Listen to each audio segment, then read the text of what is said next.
Pomba 12 salmos proféticos que revelam seu futuro. O 13º Salmo. A velha biblioteca do mosteiro de São Cirilo exalava o cheiro de pergaminhos e cera derretida. As paredes, cobertas por afrescos desbotados de anjos com rostos severos, pareciam observar Elias com uma curiosidade quase viva. Ele tinha nas mãos o manuscrito que encontrara escondido atrás de um painel solto, os 12 salmos proféticos, escrito em uma caligrafia que oscila entre o hebraico arcaico e símbolos que nenhum erudito seria capaz de decifrar sem antes perder a sanidade. Mas havia algo mais. Entre as páginas amareladas, uma folha solta caiu sobre a mesa de carvalho. Elias a desdobrou com dedos trêmulos e leu, em letras que pareciam ter sido traçadas por uma mão que não pertencia a este mundo. O 13º Salmo não foi escrito, mas sussurrado. Ele não prediz o futuro, ele o desata.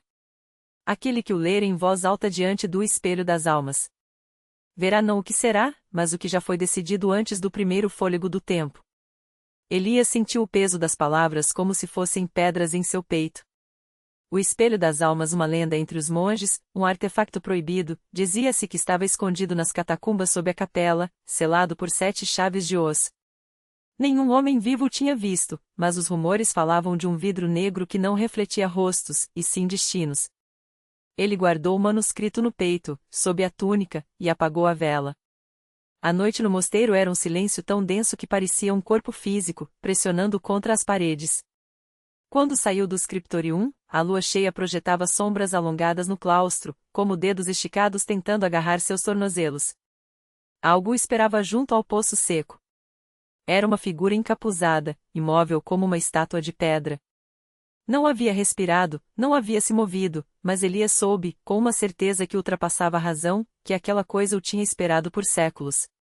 Você o encontrou, disse a voz, que não era uma voz, mas o som de muitas vozes sobrepostas, como um coro de crianças cantando um salmo ao contrário. Elias não respondeu. Seu coração batia tão forte que ele temia que o som atraísse mais deles.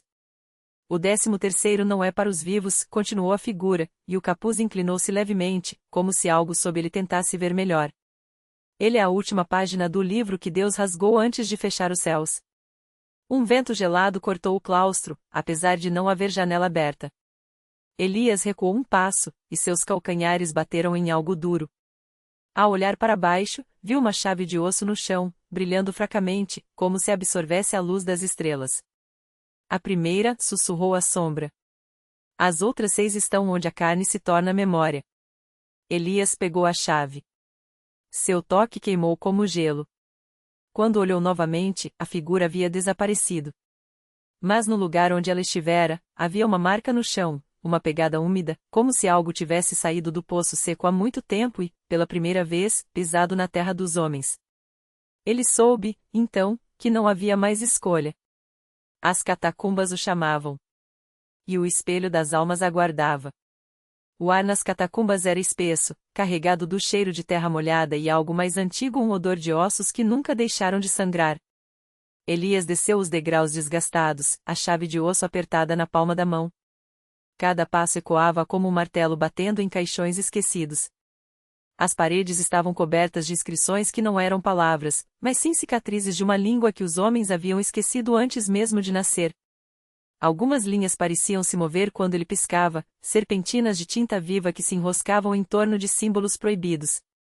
No centro de um dos arcos, uma frase se repetia, gravada em letras que supuravam um líquido negro. Aqui, a carne é o selo, e a memória é a fechadura. Ele seguiu o corredor até que a luz da tocha roubada dos altares da capela acima começasse a tremular, como se o próprio ar resistisse a iluminar o que estava por vir. Então, viu a primeira porta. Não era de madeira nem de metal, mas de algo que parecia pele esticada sobre um esqueleto de costelas entrelaçadas. No centro, uma fechadura em forma de boca entreaberta, com dentes de cristal que rangiam quando o vento subterrâneo passava por eles.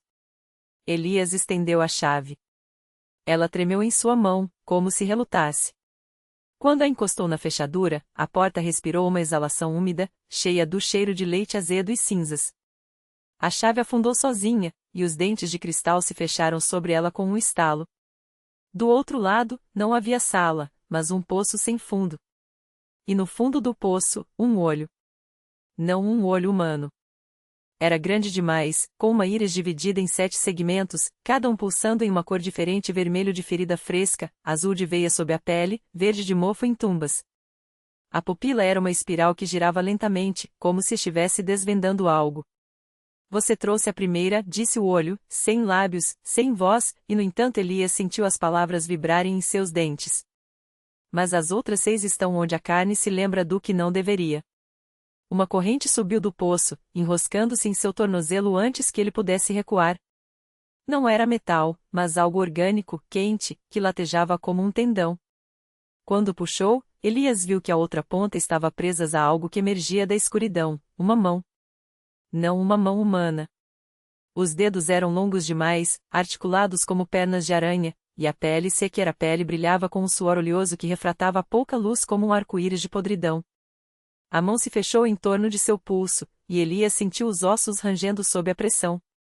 A segunda chave está no ventre daqueles que comeram seus próprios nomes, sussurrou o olho. Procure onde os loucos cavaram até encontrar o silêncio. A corrente se soltou.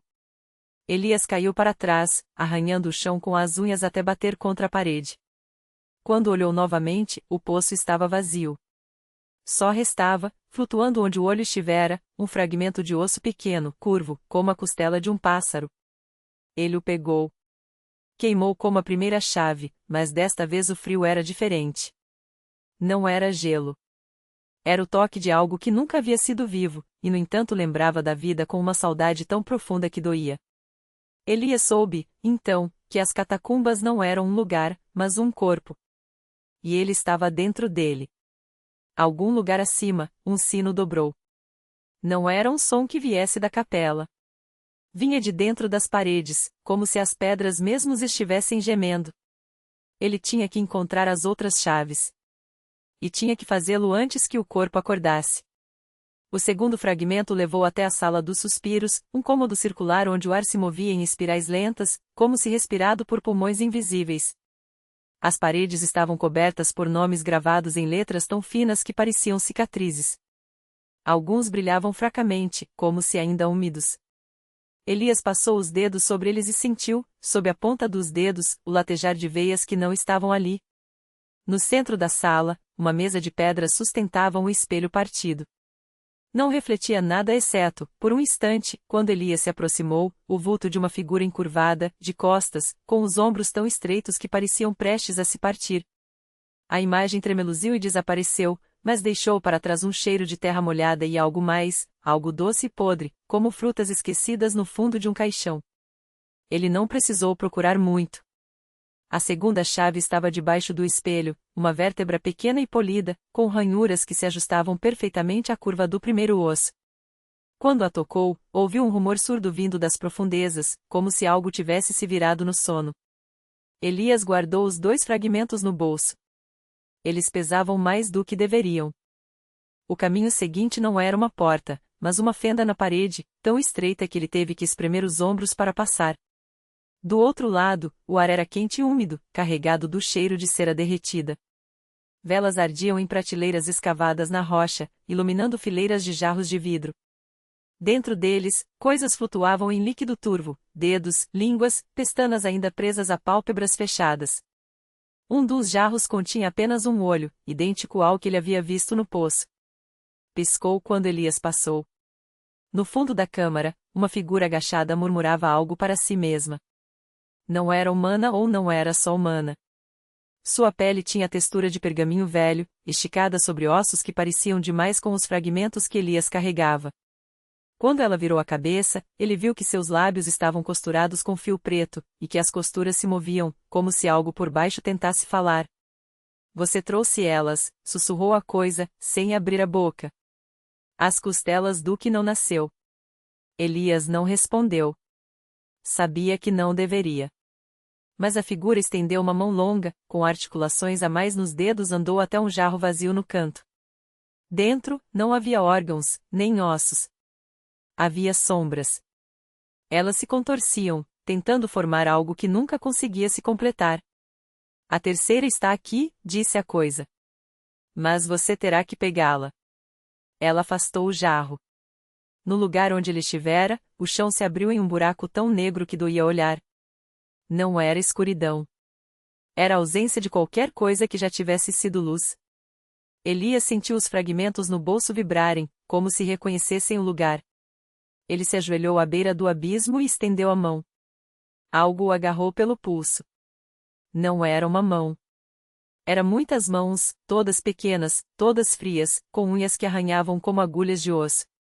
Elas o puxaram para frente, e por um segundo ele viu, lá embaixo, um vulto imenso, adormecido, envolvido em faixas de tecido que se mexiam sozinhas, como respirando. Então a terceira chave caiu em sua palma. Era um osso do crânio, liso e branco, com uma fenda no meio como um olho que nunca se abriu. Quando Elias o segurou, o buraco no chão se fechou com um estalo de dentes. A figura de lábios costurados havia desaparecido. Só restavam as velas, agora apagadas, e o cheiro de cera queimada misturado a algo mais antigo. Algo como medo. Lá fora, os sinos dobraram novamente. Desta vez, não eram um, mas muitos, e o som fazia as paredes tremerem. Poeira caiu do teto, fina como cinzas. Elias correu. Os corredores se estreitavam, as passagens se fechavam atrás dele como cicatrizes se fecharam. As catacumbas não eram mais um labirinto. Era uma garganta, e ele estava sendo engolido. A última chave tinha que estar perto. Ele podia senti-la, como um dente podre latejando na gengiva. E então viu a porta. Era de madeira escura, tão velha que a tinta havia virado pó. Não tinha maçaneta, nem fecho. Só uma fenda, na altura dos olhos, como se algo por trás estivesse esperando para ser visto. Elias aproximou os 3 fragmentos. Eles se encostaram sozinhos, formando algo que não era uma chave, mas uma boca pequena, de dentes afiados, que sussurrou em sua mão. Abra. Ele empurrou a porta. Do outro lado, não havia sala. Havia um vazio tão vasto que o ar fugia dele, sugado para dentro como um suspiro. E no centro desse vazio, pendurado por correntes que subiam até a escuridão sem fim, estava o coração. Não batia. Não sangrava. Era uma coisa seca, enrugada, do tamanho de um homem, coberta por veias que se retorciam como serpentes adormecidas. E cravado em seu centro, como uma faca, estava o último osso. Elias não precisou se aproximar para saber que era uma clavícula. Ela brilhava com a mesma luz fria dos outros fragmentos, mas pulsava, como se o coração a estivesse chamando de volta. Quando ele a arrancou, o órgão se contraiu. Um som rasgou o ar, nota única, tão baixa que mais se sentia do que se ouvia, como o gemido de uma corda esticada até quase arrebentar. As correntes estalaram. O coração caiu. E as catacumbas acordaram. O coração despencou em câmera lenta, como se o próprio ar se espessasse para retardar sua queda. Elias recuou, mas não havia para onde fugir. As paredes das catacumbas, antes inertes, agora respiravam. Pedras se deslocavam com um rangido úmido, como ossos se rearranjando sob a pele da terra. Do teto, gotas negras caíram, não água, mas algo mais denso, que se espalhava no chão em padrões geométricos, como teias de aranha desenhadas por uma mão tremula. O coração bateu uma vez ao tocar o chão. O som não foi de carne, mas de metal oxidado sendo percutido.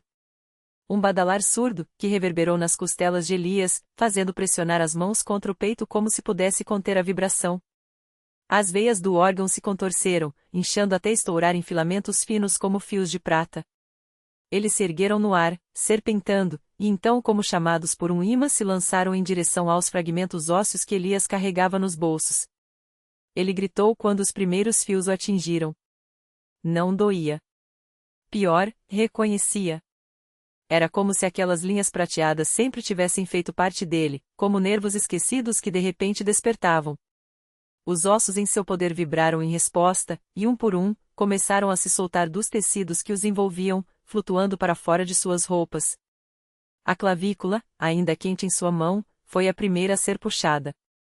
Elias resistiu, fechando os dedos com força, mas a pele se rompeu onde o osso pressionava, e sangue escuro quase preto jorraram das fissuras.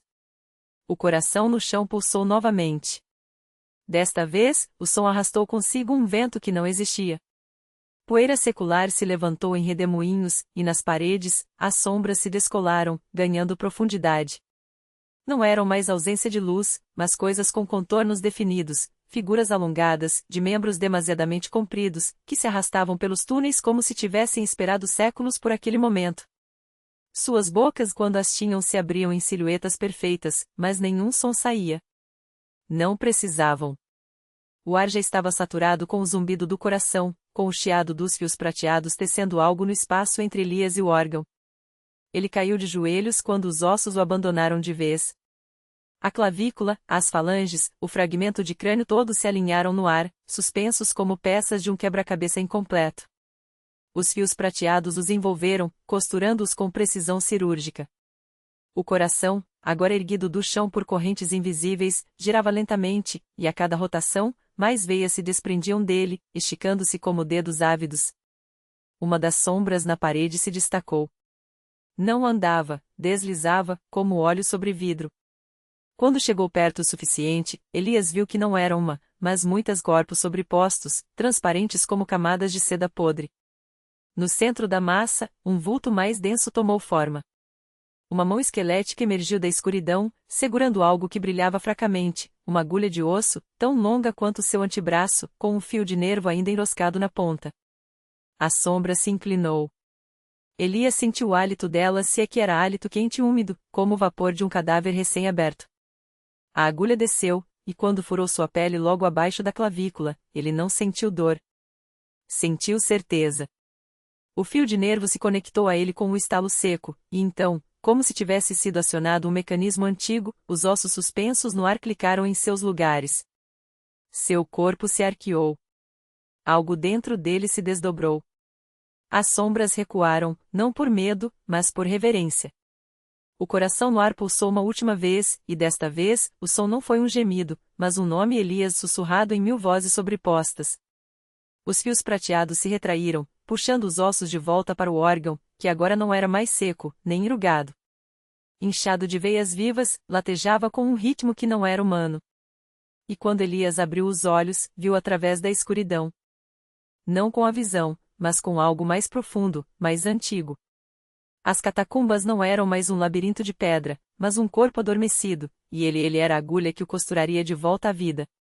O primeiro suspiro que saiu de seus lábios não era ar, mas algo espesso, como mel derretido misturado a cinzas. Elias sentiu o peso do nome que agora carrega não apenas o seu, mas todos os que vieram antes, os que foram tecidos na carne daquele coração pulsante. As paredes das catacumbas respiravam com ele, expandindo-se e contraindo-se em um ritmo lento, hipnótico. As fissuras na pedra sangravam um líquido negro que se evaporava antes de tocar o chão, deixava para trás apenas o cheiro de terra úmida e algo mais antigo, como o hálito de um deus esquecido. Seus dedos, antes pálidos e trêmulos, agora estavam cobertos por uma rede de linhas escuras, como se veias de tinta tivessem sido bordadas sob sua pele. Quando os fechou, sentiu o latejar do coração nas palmas, não o seu, mas aquele, o que pendia no vazio acima dele, agora menor, como se parte de si tivesse sido transferida. Elias soube, sem que ninguém lhe dissesse, que era um empréstimo. Que um dia, o órgão voltaria a inchar, a sugar de volta o que lhe pertencia. Ele se levantou, e o chão não rangeu sob seus pés.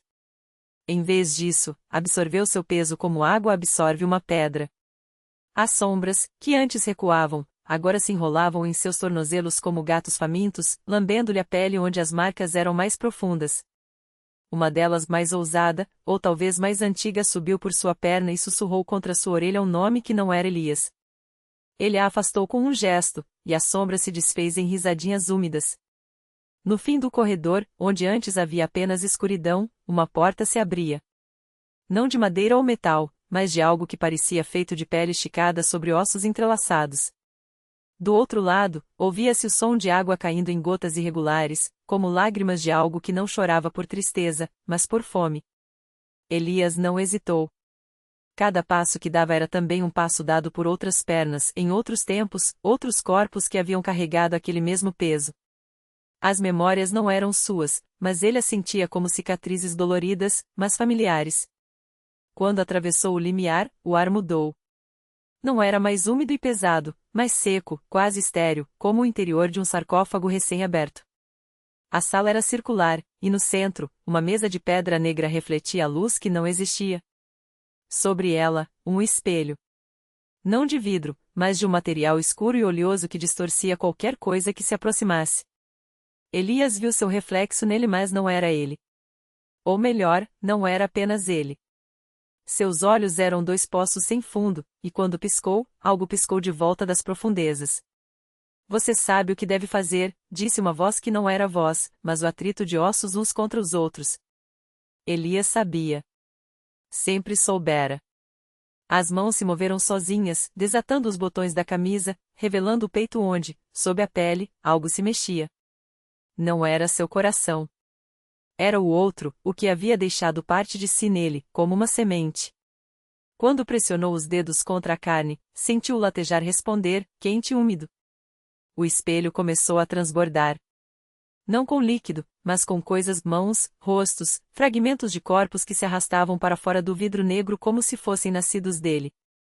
Uma delas, pequena e pálida, segurou seu pulso com força surpreendente. Elias baixou os olhos e viu uma criança ou o que já fora uma criança com olhos costurados e uma boca cheia de agulhas. Ela não falou, mas seu aperto disse tudo: você nos deve. Eu sei, respondeu Elias, e sua voz soou como um coro. Com a outra mão, ele pegou a faca que estava sobre a mesa. Não era de aço, mas de osso polido, com um cabo enrolado em tendões secos. Quando a ergueu, o espelho tremeu, e as coisas dentro dele uivaram, não de medo, mas de antecipação. O primeiro corte foi preciso. Não doeu. Doeu em outros, em lugares distantes, em corpos que nunca havia visto, mas que agora estavam ligados a ele por fios invisíveis. O sangue que escorria não era vermelho, mas de um preto azulado, espesso como alcatrão. Quando caiu sobre a mesa, não se espalhou, formou símbolos, letras de um alfabeto que sua mente leu sem entender. A criança de olhos costurados sorriu. Ou teria sorrido, se sua boca não estivesse cheia de agulhas. Elias continuou cortando. Não para se libertar. Para costurar.